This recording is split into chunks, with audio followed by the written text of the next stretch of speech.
What's going on, guys? Welcome back to another episode of the Heavyweight Nation podcast. And today, as you can see under us, we got Jacob Warner, five-time All-American, all the way from Iowa. Jacob, welcome to the show. Yeah, thanks for having me. Happy to be here. Yeah, man, awesome experience. I told you guys we're going to try to get some more Iowa guys so all the Iowa people out there could get off our back. We don't hate Iowa, okay? I promise you, we do not hate the Iowa guys. But quick message before we get started here. We decided to switch up our merchandise a little bit. We decided to go off on our own, and we have some really sick merch. You can check it out on Instagram. There'll be a link down below.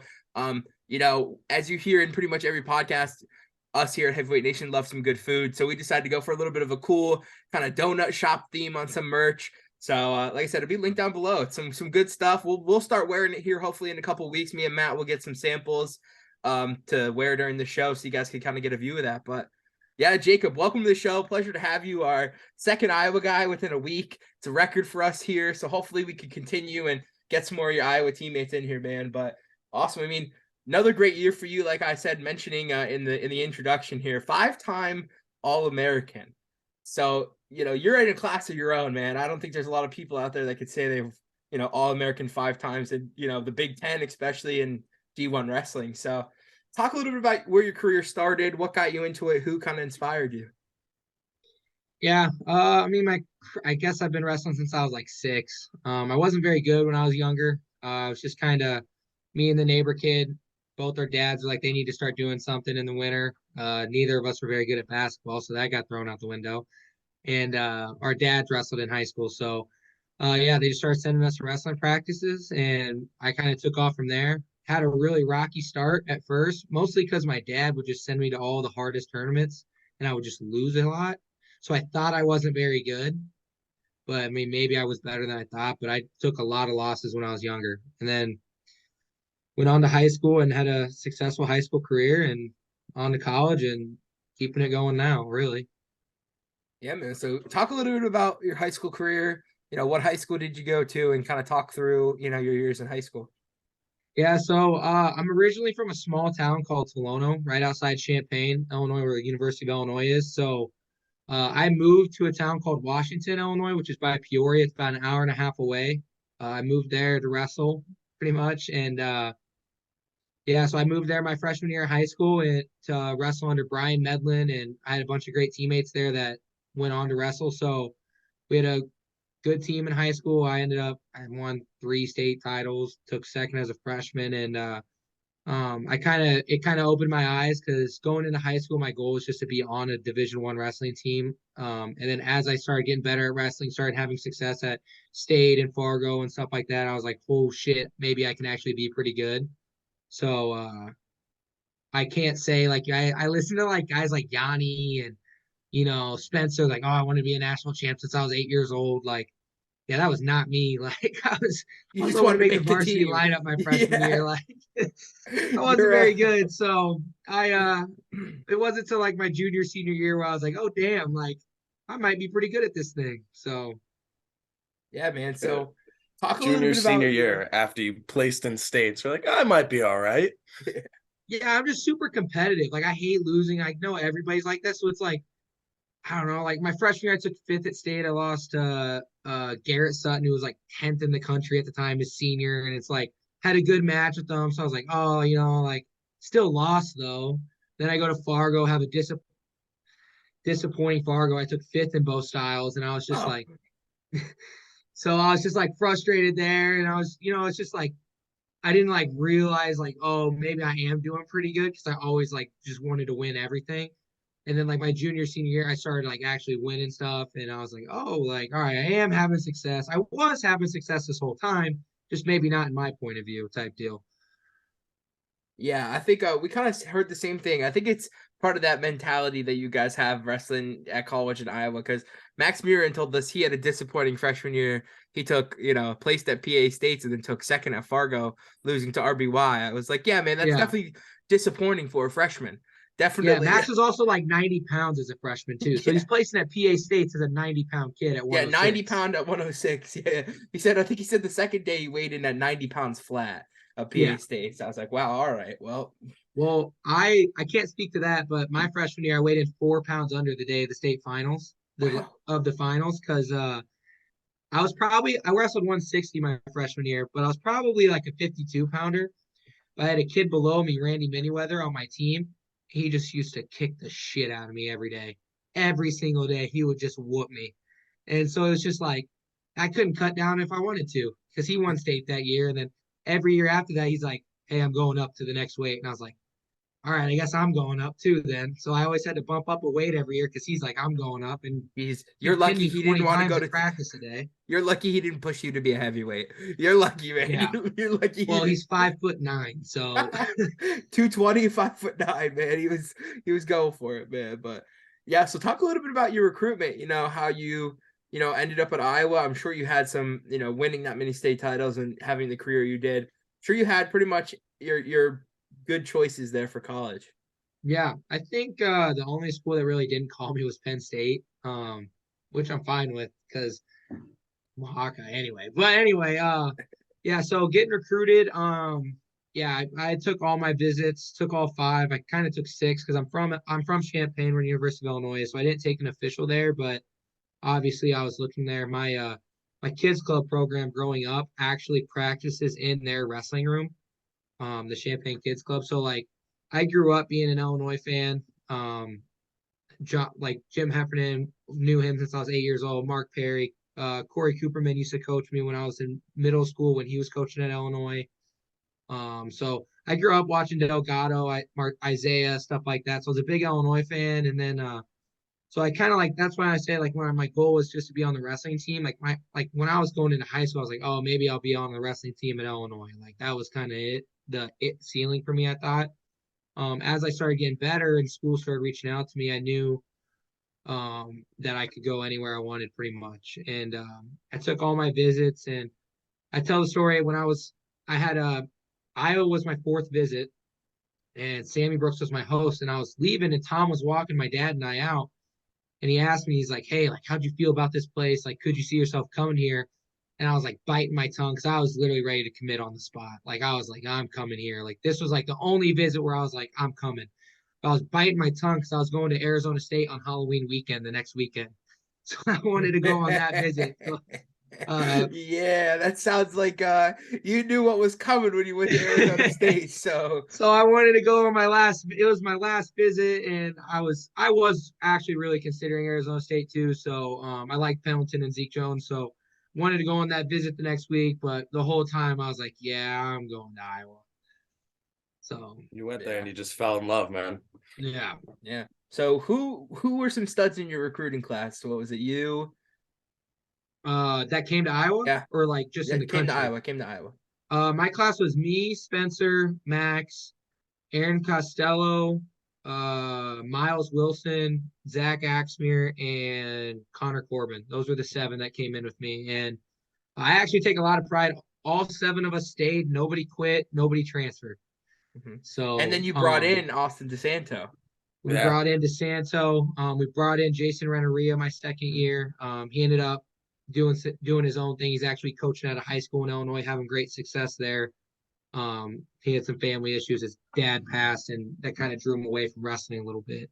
Great friend of mine, but yeah. So of us seven, nobody left, and Mhm. everybody graduated. I mean, two of them, two of them only went 4 years. Miles and Aaron went five, and then me, Max, and Spencer went all six. But Yeah.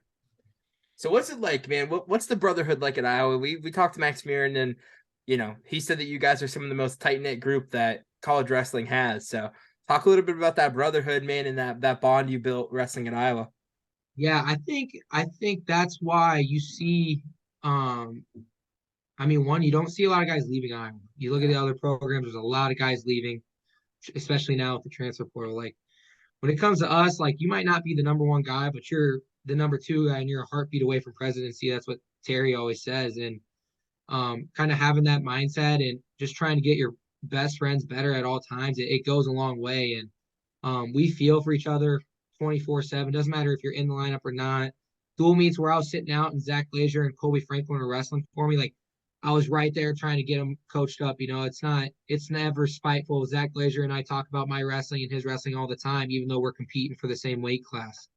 And that's what kind of makes Iowa so special. It's like it's either doesn't matter if it's me or it's you, but it's got to be one of us that's got to get to the top of the podium, and that kind of creates that brotherhood of just we're best friends. And then you watch guys like when Max made the podium this year, man, in Nelson, I brought so much joy to my heart, especially Max, as I came in with him. He's one of my best friends. See him losing the blood round 3 times, and then he finally punches through his senior year. Like I literally was so happy. It didn't really matter if I won my match. I still had to wrestle my blood round match, and I was already like on cloud 9. So Yeah. And I think Yeah. Max talked a little bit about that, the struggles he had and making the podium. And then this year he said, it was just such a special moment for him. And he said he was blessed to be able to share it with you guys. So the brotherhood is there, man. We hear it every time we talk to, one of the guys from Iowa, that you guys are just such a close group. So it's definitely special. Definitely a special bond you guys have. And I mean, you back it up with your wrestling skills. Let me tell you, incredible, incredible team. Obviously one of the best. So talk a little bit about, what it's like being able to be an Iowa Hawkeye. yeah, I don't think there's anywhere else that you can go and it's not the same. Penn State, man, I mean, it's probably similar. I don't know, but other than that, like it's a one of a kind experience. And you just the fans, the family, Tom and Terry, there's nobody like them. I can go to my grave with that. The passion that they give us, and when we hurt, they hurt, and when we celebrate, they celebrate, and it's just incredible. I can't like I everybody that I know, and I brought friends that didn't wrestle. I brought people that don't like Iowa. Like you look at like uh transfers, they're taking like recruiting visits, or even high school kids that take recruiting visits. They all come in here with like this really like kind of closed mindset, like, oh, I'm not gonna like Iowa. Like all I hear is a negative. And then every single time they come here and they're like, wow, like I never would have thought that. I never would have thought the coaches were like that, the teams like that. They want to get great at wrestling and they want to be good people. It's like it's a really mind-opening experience for a lot of people. And I think maybe that's more people need to see it. I don't know. But it's there's nothing like it. Yeah, and I think an example of that, like you were saying, like not many people leave Iowa. You go to Iowa, you stay at Iowa. And even people that are in the transfer portal and then end up at Iowa, you don't see them leaving. No. Like it just that really talks to how special that place is where you don't want to leave. And it's like the guys who transfer in just get so much better. Like you look Oh at, my God. DeSanto when he wrestled at Drexel compared to DeSanto his senior year at Iowa. And you look at Real Woods when Real Woods was wrestling at Stanford compared to Real Woods now. Like they're uncomparable, like truly uncomparable wrestlers. And it's like, Iowa has the recruits. I mean, talk a little bit about this class you're bringing in. I'm sure you had a little bit of hand in and bringing in, 2 Iowa State champs. You're bringing yourself pretty much that guy of wrestling right now. Pretty much he's all anybody could talk about when you talk about high school wrestling in Ben Keeter. So Yeah. talk a little bit about Ben, and have you got the chance to kind of sit down with him and talk? And Yeah, I so the first time I wrestled Teeter, I was actually telling this story like this weekend. We had like I think it might have been like their Fargo camp, and I just kind of went and practiced. And it was after his sophomore season, and I was like rolling around with him and a couple other guys. And obviously, I'm older, I'm pretty good at wrestling, so I'm kind of like in their high school kids, so I'm kind of like playing with them, not trying real hard, whooping them, but not like what I probably could. And I grabbed Keeter and I was kind of playing with him like that, and all of a sudden he like about took me down and took me down to my back, and I was like, whoa, whoa, whoa. I was like, hold on a second. I had to smack myself in the face a little bit and be like, this kid's not a little high school kid. Like this kid's pretty damn good. So yeah, so I've gotten to wrestle with him. I was his host on his visit. Gabe Arnold, amazing. I was his host too, so I'm 2 for 2 there. there you go. And then you got like Kale Peterson and Ryder Block, who's a stud. So this class that's coming in, I mean, they it's the thing is that they're high school kids coming to college. Their college career could go any which way, but they have a lot of potential to be great. Yeah. I think it's like, especially Keeter, and I'm sure you should get hired as a recruiter. You really Oh should, yeah. because let me tell you, I'm sure, everybody always, we had a couple fans ask us, well, is Keeter going to wrestle? Is Keeter going to play football? It's the thing. And it's like, you guys didn't just beat out all the other wrestling schools that were knocking on his door. You guys also beat out all the SEC football teams that were knocking on his door, as he was a top 100 player in the country. So it's like Yeah. you were part of that. You yourself, Jacob, was part of beating out Nick Saban, and you were able to get him to double commit. I'm sure the Iowa, Good, because I don't like Alabama. So I'm sure the Iowa football coaches are very thankful for you and Tom and Terry being able to bring him and kind of secure him at Iowa. yeah, he's a stud. He's so good, and I He's mean, also huge. He's also a large human being. yeah, he's like 6'4" and like 220. But like, That's and people are like, crazy. "Oh, is he gonna go heavyweight?" He doesn't like, and this isn't a knock at Keeter. He knows this, but he doesn't have those like. I don't even think he can grow a beard yet. Like he hasn't hit that. Like he's hit puberty and stuff, but that like man puberty where Yeah. he's gonna Yeah. get to like 250 when he starts lifting, and he's just gonna look like this big scary dude. Like he's kind of like it's like right. He's like It's like about when to we break through it's there. like we saw with Big Tony his freshman year. Yeah, Big Tony exactly. Like came he still in, has that like bald, young yeah, bald 18-year-old. head, kind of looked a little different. And now guy's got a 6-pack of abs, he's got the Unit. flow going. Yeah, Max Marin told us he started wearing a chain. We don't know what that means, but he got some style to him. yeah, what did he Got say? some swag. What did he call him? I can't think what he called him. Something Tony. Yeah. I can't think of what it was. He called him some funny nickname. But yeah, Keeter, I mean, if he wrestles all four, I don't even know if he'll wrestle all 4 years, if he'll play football all 4 years. He could go either way or he'll do both. I literally have no idea. Whatever he does, he'll be successful at because he's a great kid and he works his balls off.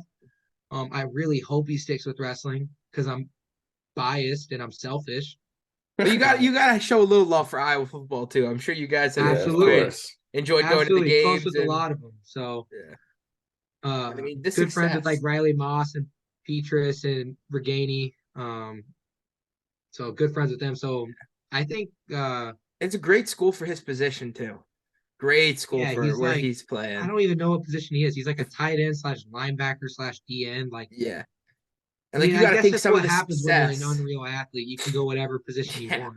Yeah, he also Yeah. plays kicker, quarterback, and running back too, apparently. Yeah, But he's just a utility. yeah, he's a football player. No position. He's But I Julian mean, Edelman. He's Julian Edelman, literally. yeah. He But I is. mean, like, even if he does, like you said, gets big, gets up to 250 and just gets real big and real mean. Iowa breeds linemen. I've always said that. You send a guy to Iowa or Wisconsin, those two schools, those just big corn-fed linemen, and they are just absolutely disgusting. Yeah, I mean, you look at like Linderbaum and Wirfs, who Mhm. both grew up 15 minutes from here, and they're both just massive. They also were both incredible wrestlers. Yes. Oh yeah. Yeah, I So like that. Costello. So Costello. Have you guys ever seen the photo of Costello wrestling Wirfs? Do you guys know who Aaron Costello Yeah, is? He was yeah. one of our heavyweights, like one of my best friends. There's a photo of him wrestling Wirfs. Costello's or their senior year. Wirfs is my age, so their senior year.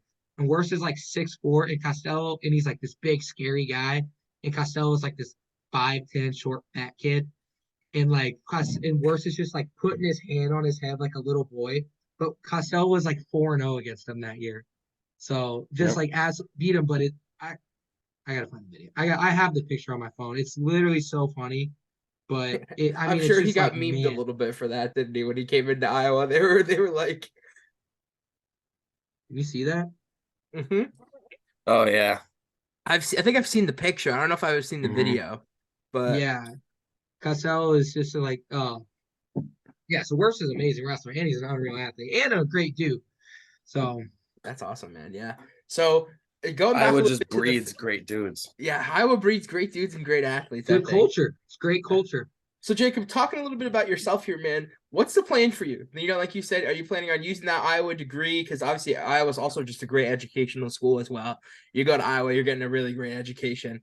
So are you gonna use that degree? Are you gonna stick around and try to make a world team? You're gonna go into coaching, fighting. What's the plan for you? I'll tell you right now, I'm not going into fighting. Okay. Throw that out. Throw that out You the look like window. you could. I feel like you look like you could scrap. I think you could All throw a Iowa little Hey, boys look like they I can can take a scrap. punch and I can throw a punch, but that doesn't mean I want to do it for a living.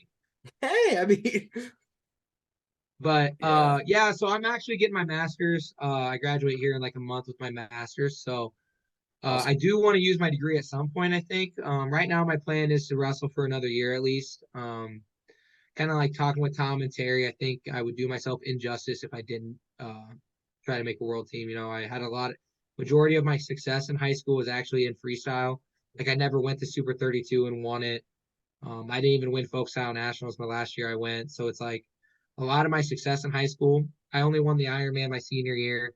So a lot of my success in high school was in freestyle at Fargo, at Field of Cadets. It's where I would beat a lot of guys. So I really like freestyle, so I want to go wrestle that. And yeah, so I'll at least do that for another year. And then after So that, if I want to go into coaching, if I want to keep wrestling, if I want to use my degree, that's, I think, like next April, May, depending on how the trials go, that's where I'll kind of like reassess my life a little bit.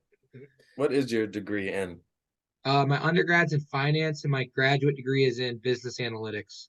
So I can do I anything was gonna pretty say, much. and I'm sure Iowa Yeah. has, being a wrestler and going to Iowa, I'm sure you've had some unreal connections you've Yeah, built great along the connection. way. So I had to think about that this year. I had multiple companies reach out to me this year, and it's like, can't, like, I'm like, I would hate myself Yeah. when I was 40 years old. That was like a big thing. Like talking with Tom and Terry is like, I don't want to have that regret when I'm older.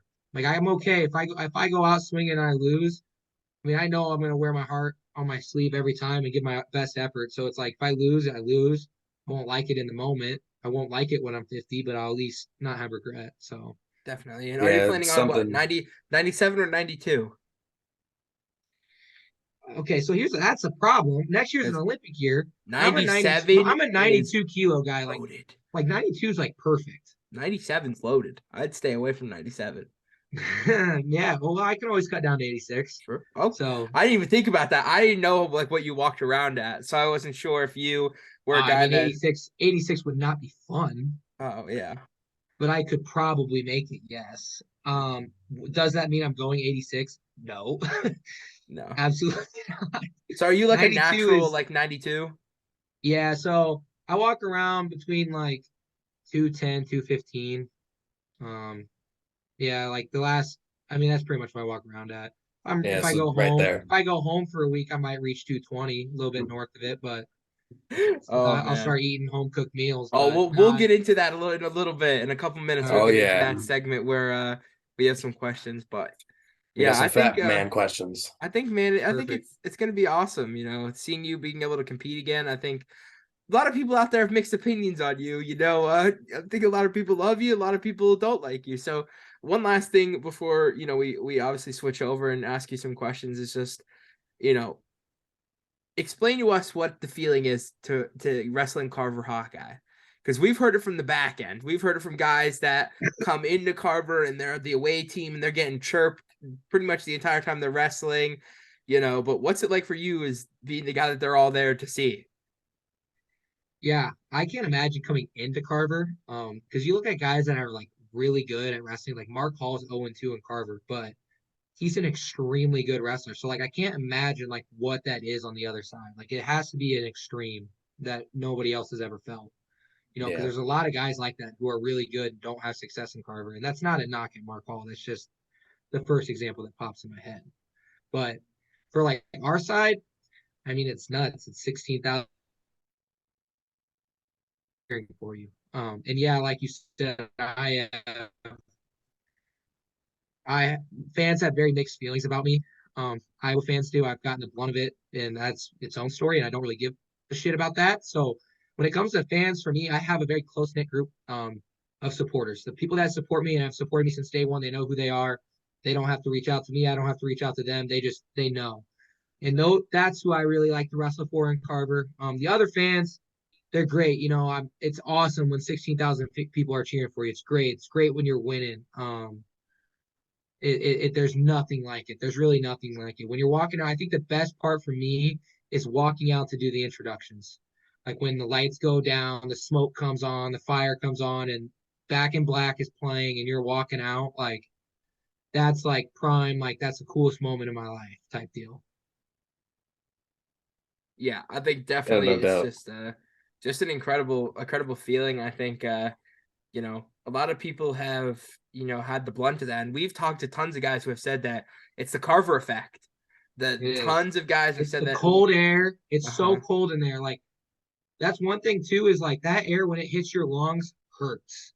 It doesn't matter if you're us or them. That's why we do a lot of stuff in Carver. Like we do a lot of Carver labs, stairs, stuff like that, so we can get used to that just cold, dry air because it is a thing. Yeah. Yeah, 100%. And I think it's yeah, like I said, we've heard guys talk about all the time that it's like the first period, they're tired, they're out of breath, they're breathing heavy, and I'm sure you've had that with guys that you've wrestled before that you've seen, you know, that have been super tired by the time that they reach the second period. Yeah, absolutely. I've been there. Shit. Yeah, man. But just talk a little bit about your success. I mean, obviously, like you said, this year was not, one of the top years for you.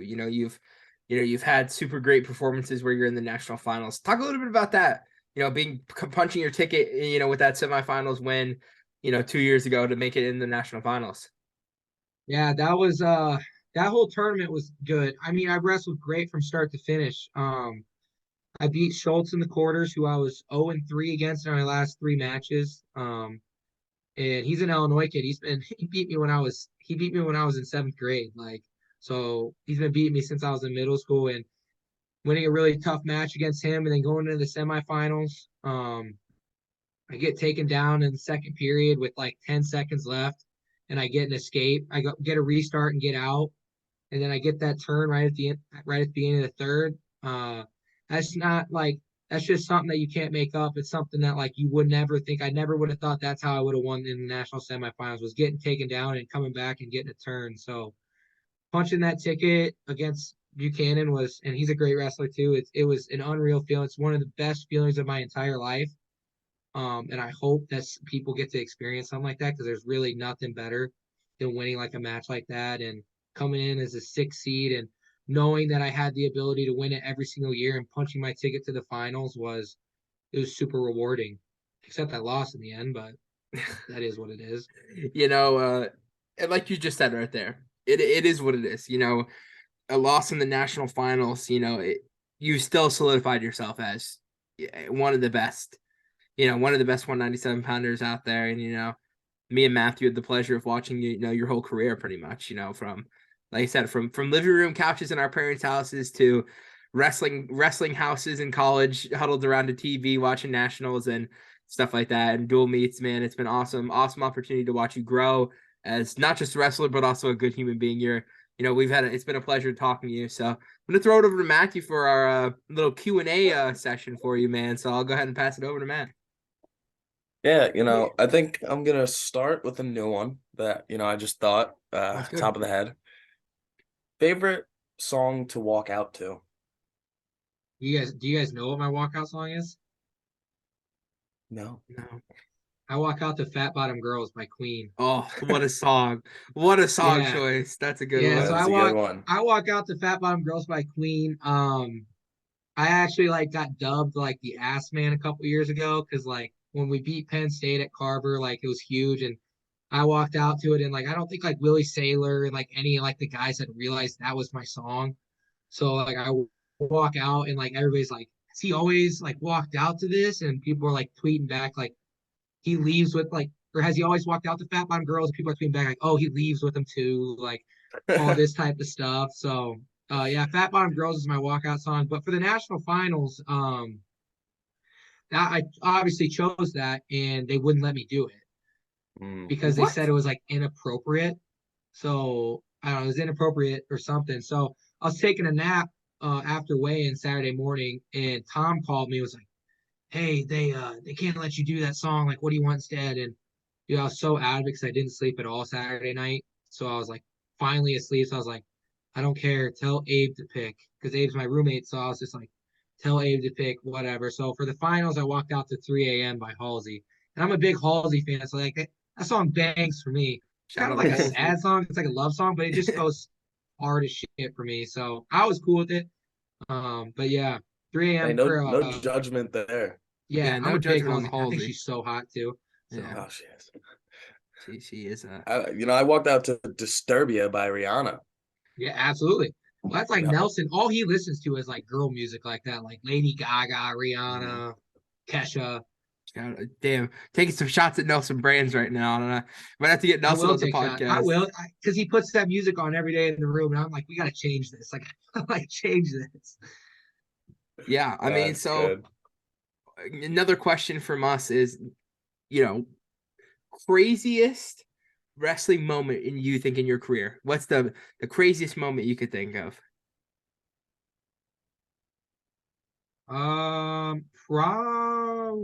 Probably a nuts one for me was getting put to my back my first round against Renan at Nationals. Um, Hold on. so So hold on. I say craziest moment in your career, and you tell me when you got put to your back. yeah, because that was crazy for me, dude. I'm in the first round of Nationals thinking I'm about to go on and win a national title, and I draw Nick Renan, who is very good. Didn't have a lot of success in college, but beat me But twice in he's high no school. joke. Yeah, took second and final X to David Taylor. Like I was 0-2 against him going into that match. And like a little like story about me is I used to get headlocked a lot, like a significant amount. Like I got pinned like 4 times my freshman year of high school. All four were in headlocks.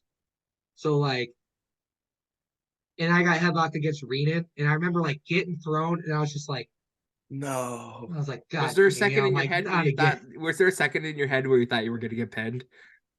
Oh yeah. Oh, 100%. Well, then I ended up winning that match. So that was crazy because I got a 3-point takedown at the end because he got to fling the mat because he grabbed Mm. the edge of the mat when I shot. Like he dove to the edge and grabbed the edge. So he got to fling the mat, which is a stalling, one, and I got the 2 points. So everybody was like booing me from the crowd because they're like, he got lucky. He got lucky. It's like, grab the edge of the mat. Like, That's the Yeah, rules. that's the rules. You can't do that. So you really hit that was the and. crazy. Other than that, like I'm trying to think of like a cool, like good crazy. Um, He hit the buzzer beater and won to buzzer win beater the and match. one. Yeah, it was cool. I felt unstoppable when that happened. I was like, yeah, my chest was real big. I thought I had chest hair, if I was real big. Other than that, I don't. I'm trying to think of like a good one that would be crazy, or even like one I've seen. Do you have like a big upset win or anything like that throughout your career? Uh, in high school, I beat Nathan Traxler in the Ironman semis. That was pretty big for me because I was like really good at the time. I'd won state one time, I won Fargo twice, but Traxler was like I'm a 2A kid. Traxler is Marmion he's 3A from Mhm. Marmion. He's like the man at my weight. He's older than me. I don't think a lot of people expected me to beat him. In high school, I had a lot of upset wins like that. Where I always had like the belief in myself. But I know other people didn't, and I would just kind of scrap out wins. That's like when I said I wasn't very good when I was younger. I just won a lot of matches because I was just gritty, and that's kind of how that translated really well into Iowa. Like at nationals this year, I had to get tough and win a lot of matches that I was definitely not favored in, probably on paper, and stuff like that. Yeah, I won a lot of upset matches when I was younger. Hey, like That's you like awesome, being man. the underdog. Underdog story, man. Underdog story. You know, Yeah, I I mean, gotta, made the national finals as a 6 seed. Like that's not like super common, I guess. But yeah. yeah, I don't really get into rankings. I don't really get into stuff like that. I hold myself to a very high standard. Um, and it doesn't matter who you are. I still think I should be. It doesn't matter. You mentioned 97 kilos. Like if I go that weight, like I'm going to take out Snyder, going to take out Cox. Like am I supposed to on paper? No. I'm sure every guy in the arena won't think so, besides me, Tom Terry, and my dad. That's probably about it. So, Hey, I wouldn't want to get. I wouldn't want to get into it with those three guys though. I don't think I would. I don't think I'd want to get into it. Tom Terry and your dad. I think a lot of people might keep their mouth closed when they see those three walking around at the World well, my Team dad Finals. doesn't yell anyway. My dad sits in the stands nervous as shit the whole time, biting his nails. So, he's my mom's the yeller. We were talking about our moms before this. My Mhm. mom's the yeller. Like when I go out on the mat, I can hear my mom screaming and cheering, and then my dad sitting next to her silent. So, Those were always like the best when like your coach is like, "Hey, can you send me some film of you wrestling?" Like when you were getting recruited, and your mom is screaming in the background of all the videos, and yeah. I'm like, "Watch it on mute." Well, like watch the video on mute. Like if I could take the Well, sound off of it, I would. she's changed a lot because I won my first middle school state title in 7th grade, and I was losing in that match, and I came back in the third. I took the kid down to his back to win in the third, and my mom left the arena. during my match because she was so nervous. She like at the beginning, like at the first period or something, she just got up and left and didn't know if I won or lost. Like because she was so nervous and freaking out. She's like, I can't watch. Lee's my finals. I still don't even know if she's watched the match. I'm sure she has because we have the recording at home. But she got up and left, and like one my dad's best friend, really close family friend of ours that wrestled with his kid wrestled with us, like walked out and gave my mom a hug, and she's like, "Did he win? Did he win?" Like she still had no idea while everybody's celebrating in the stands. That's a funny, good one, man. man. And Now, I got another question just off the dome here, a little new one. Favorite celebration? I well when I win, I clap and I don't know, I point to like my family and stuff like that. I'm not a really big fan of people that plan out celebrations and they do this like big elaborate celebration. I don't like that. I've never liked that. I'm not one to like brag. I'm not one to like rub it in people's face. I am a sore loser when I get back to the tunnel, but I've always shaken my opponent's hand, shaken the ref's hand, whatever. Like, so I'm not a big fan of that type of stuff. Does it does that mean it's wrong? No, it's just my own opinion. So Keep if it but nice and I'm a simple. huge fan of celebrating with your emotions. Like if it's with your emotions and you care about it, like that's 100% like fair game. But it's when it's like planned out. That's where I'm like, eh. Yeah, simple, point to the team, show love. Yeah, exactly. I always, big matches like semifinals, I went over and like high five Terry, pointing to my family, stuff like that. Get maybe leave a little like flex when you get your hand raised, like that stuff's normal. But I I don't think know. uh I'm I old think the school. best picture a lot of people have seen of you is you and Max Murin shirtless with him on your shoulders at a football game at Iowa. Talk a Yep. little bit about before that moment. What was going on that day and what's the picture about? So you want to talk about recruits? We had all the big tunas in on that recruiting visit. We had like 20 guys in on. So we do our recruiting visits all in one weekend. We have all the kids come on one weekend because we wanted to feel the most like how it would feel like family wise. Like they get the full effect of like the team. So we had everybody in town, and so we had Keeter, Arnold, Franklin. I mean, we had guys that didn't come like Mendez and Josh Barr. Like we had other like huge names on campus, Block, and so they're all on campus. It's a Penn State Iowa game. We're ranked number 2 or 3 in the country. They're ranked number 4, and we're losing the whole game. The whole game we're losing, and we go get on the field to get announced for winning nationals the year before, just like a congratulations.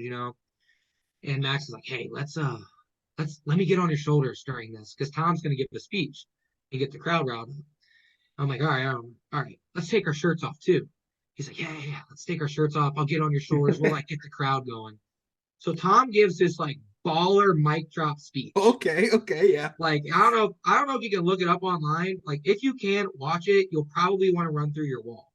And like Tom gives this speech. We're down by like 17 in the third quarter. Like we got like whooped up to this point.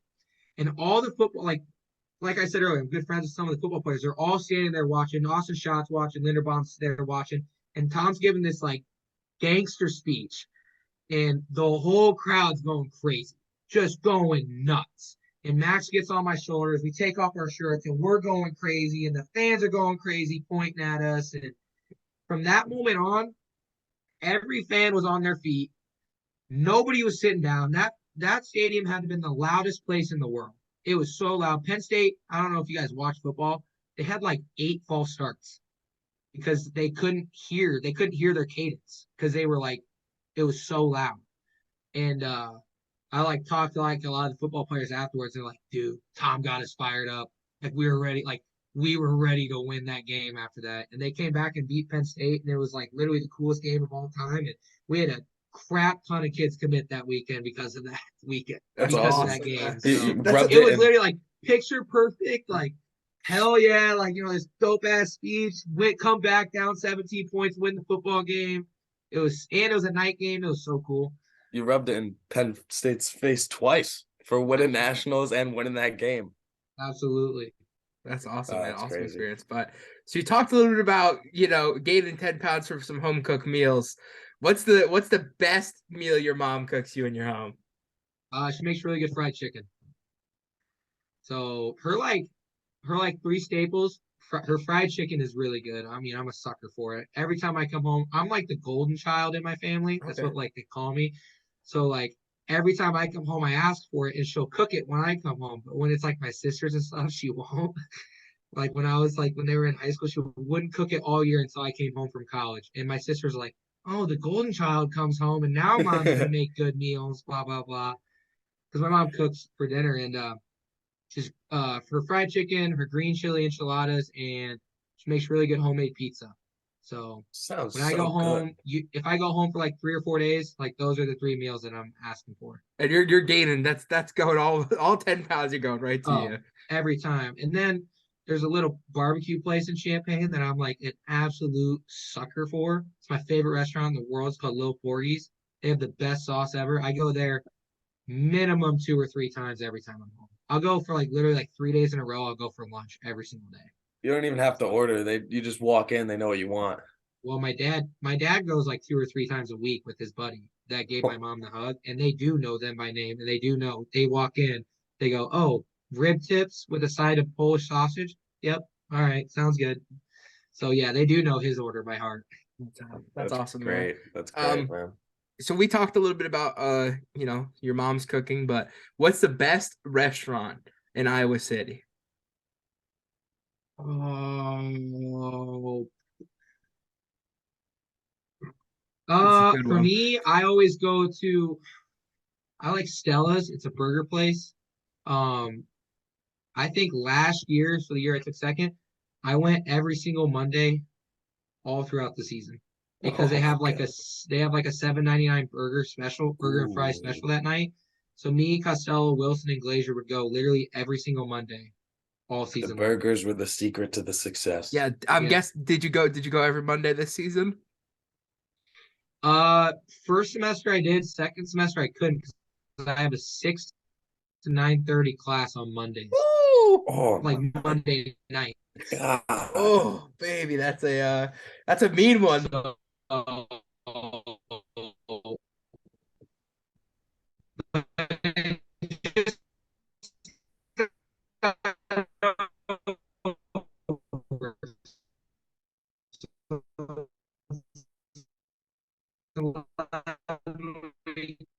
course. So,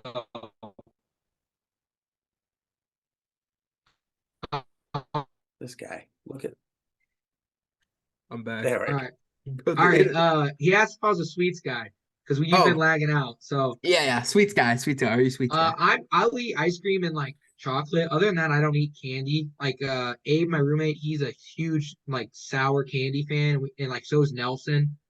I'm not. I just, yeah, like Easter that. Like, candy. yes, yes, yes. I don't eat that, and I won't. Like that's sitting in front of me. I won't eat What it. about some chocolate? I will Some eat chocolate. Dove? Yeah. Like this is funny, and this is a Spencer story that I always get a kick out. So in between Big Tens and Nationals, I used to live with Spencer. He was my roommate in the dorms. Hmm.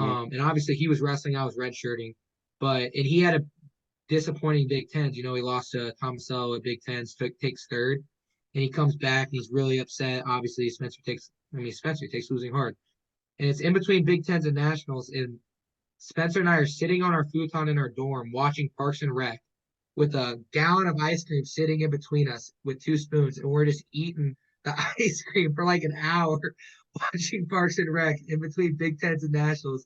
And the dude's got to go wrestle, win a big national title in like 7 days, and we're just munching on some ice cream. And like What he'll flavor? tell you, he's like it was a success of that weekend. He's like made me happier. He's like I was in a really good mood. Like What was the so, ice cream flavor? I think it was chocolate chip. Big chocolate guy, huh?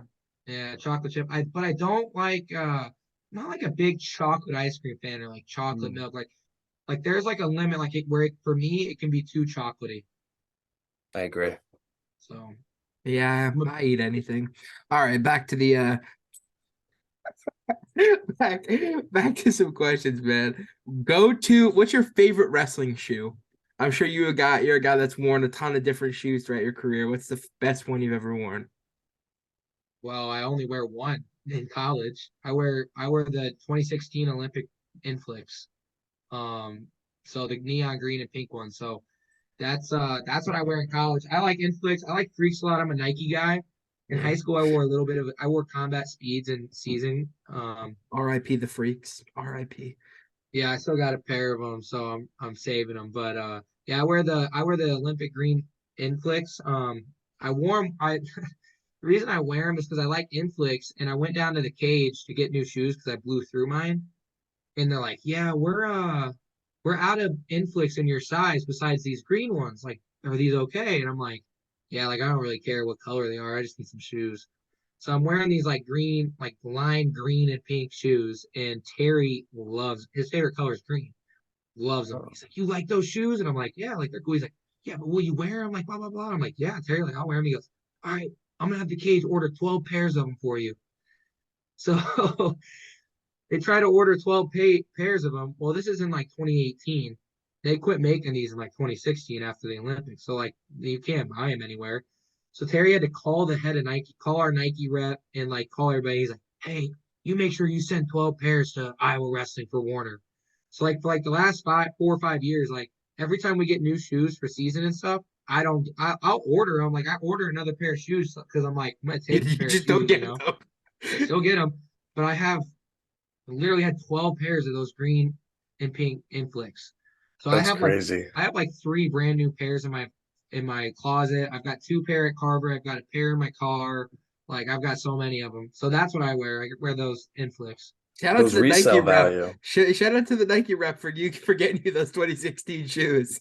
Yeah, so they're just in the cage. Every time I blow through a new pair of shoes, like that's what I get. Or like when we would order new shoes at the beginning of the year for the season, like they're like, "Hey, do you want like these pair, or do you want me to just give you another green pair?" I'm like, "Oh, just give me the green pair, and I'll just wear those." So that's I how mean, it's kind of when gone. brand says, "Oh, you like those? I'm ordering them." You kind of Yeah, have to You wear them. kind of have to wear yeah, them. yep. Yeah. They became part of And your I like them, so personality. they're like a staple now. And I'm Yeah. superstitious, so like I don't want to wear anything else. Definitely, man. Definitely. What's your okay? This is a little different one. We had a little bit of a zoo conversation before we started recording. Favorite animal? What's the favorite animal? I mean, I'm probably basic, like a dog. So Abe has a dog. His name's Deuce. So we have a dog that lives in our apartment, and he's a great dog. But I used to live with Nelson Brands and Carter Happel, and we had a cat named Valerian. Um, and yeah, because I'm a big Game of Thrones fan. Hmm. So we had a cat named Valerian, and we all like moved out. So Valerian lives with my girlfriend now, and like I'm like a sucker for that cat. Like I'm not a cat person, but when it comes to that cat, like I'm kind of a baby about it. Like I baby her really bad. I spoil the shit out of her. Like it's kind of embarrassing. So Valerian's probably my favorite animal ever. But as far as cats go, I'm not a cat guy. Probably I'm a dog guy. I like I don't know. I'm not a real big animal person. I've never found like I think it's so weird when a dog's walking down the street and girls go, "Oh my God, I gotta go pet it." Like I think that's so weird. I'm like, it's just a dog. Like it's Everybody not has a that dog. cool. Yeah, You see like dogs every day. true. I don't know. I get really riled up about it if you can't tell because I've like my girlfriend Listen, and I we have had were these prepared for conversations. this. We were prepared for this. We were told by Max Murin that you could do two things. You get real riled up about stuff, and you love to tell stories. That's what Yeah. we were prepared for this Okay. Well, I've been conversation. telling stories and I don't know. I mean, you don't want this to be a boring podcast, You're so right. You're right. Yeah. You're very right. Now he's riled up about dogs. yeah. Earlier before we started recording, he was real riled up. Anybody who watches the episode of Max Murin, you're gonna see Miss Hiss. And Jacob Warner has a funny story about Miss Hiss. If you want to just tell the fans a little bit about Miss Hiss. Yeah, so when we were younger, we used to take Miss Hiss we would just like take her out and about because people always, well, when we were younger, 18, you want to pick up girls, you take a snake out, girls go, ah. So we used to take Miss Hiss to like random places because we thought it was funny and girls and guys would come up and it was like a conversation starter. Well, one time we took her to Dairy Queen and we were sitting outside Dairy Queen eating ice cream. We had just Miss Hiss just chilling on the table and I reached across and Miss Hiss just bit the shit out of my hand. And she's 16 years old. I'm sure Max said that in the podcast. And to this day, I'm the only person she's ever bit. That's So awesome. struck blood. I was bleeding from my hand a little bit. And I was just like, it was like one of those things where like she didn't latch on, she bit and let go. And I was just like, what the heck just happened? Type Yeah, deal. and shout out Gabe Arnold. Gabe Arnold is going to be the next owner of Miss Hiss, and I'm Yep. sure he will take very good care of her because Let me tell you, Miss Hiss is old for a snake. Miss Hiss she's getting up there in age, and I hope Miss Hiss is able to live a long life with the Iowa wrestling program. Yeah. Yeah, man. And then we asked the same question to everybody, for 160 odd episodes for you, man. So you could take 3 of your Iowa Hawkeye wrestling teammates with you into the zombie apocalypse. Who would they be and why? Can they be like right now or anybody throughout when I've been So here? Any from your teammate. freshman year till your senior year. All right. I think first I have to take Vince Turk, because he's a psychopath and he is just the man. Like he is. I don't know if you guys ever met Turk. Turk is like a unique character, and he's just, I don't know, he'd just be great. He'd kill some zombies. He'd be a great person, like great worker, stuff like that. Um, he would up my chances of survival Yeah. a lot. That's all you need. Probably next I would take Miles Wilson. Miles is one of my best friends, so I get that, one of my best friends, I get to hang out with him a lot. That's cool. And he's a big gun guy. He got me into like guns and stuff and hunting, so he'd up my chances. And then my third, dude, this is hard. The third one's hard. I'm trying to think of like everybody that's been there and is still there. Um, I might take Max, honestly. Max would be good. Max would be fun. We'd have a good time. He'd be funny as shit the whole time. I think a lot of people will be surprised that we did not hear Costello or Cassiope or my number one would be Austin DeSanto. I think bringing DeSanto would be fun. Yeah, DeSanto would be fun, but I mean, I'm trying to survive here. Like DeSanto is, I mean, he'll kill some stuff, but like, I don't know. I don't know. I just think those 3 would be good. Yeah, Costello would be great. Tony would be great, but like, I don't know how good Tony is at shooting a gun. I feel like DeSanto, like you bring him on the team and he'd run away for 2 days and then come back. And you'd be like, "Where were you?" He's like, "I killed like 36 zombies." Yeah, yeah. Or like you'd just be chilling. He'd be like 20 feet. Like you'd have like 3 zombies in front of you, got to kill, but he'd be over here like, "I'm gonna take out these 20 that mean nothing to us." Yeah. Like, the 20 that aren't coming after us, but the 3 that are about to rip our heads off our shoulders, yeah, they're fine. Yeah. I don't know. That's a hard. I'm actually interested. Like, who are like some interesting ones that other people have said? Okay, so in my opinion, the best team survival wise would be Wyatt Hendrickson's team because it was 4 Air Force trained military. All right, that men. makes sense. Yeah. So we had some old heads on. Kenny Monday, he had a full team of Olympic gold medalists. So that's also a good team. Other than that, just kind of like your average Joe Schmo kind of teams, but a lot of the senior level guys have really good teams too. Like when you could build a team of your like Nate Jackson's, I think with him, Kyle Snyder, David Taylor, and like one other guy.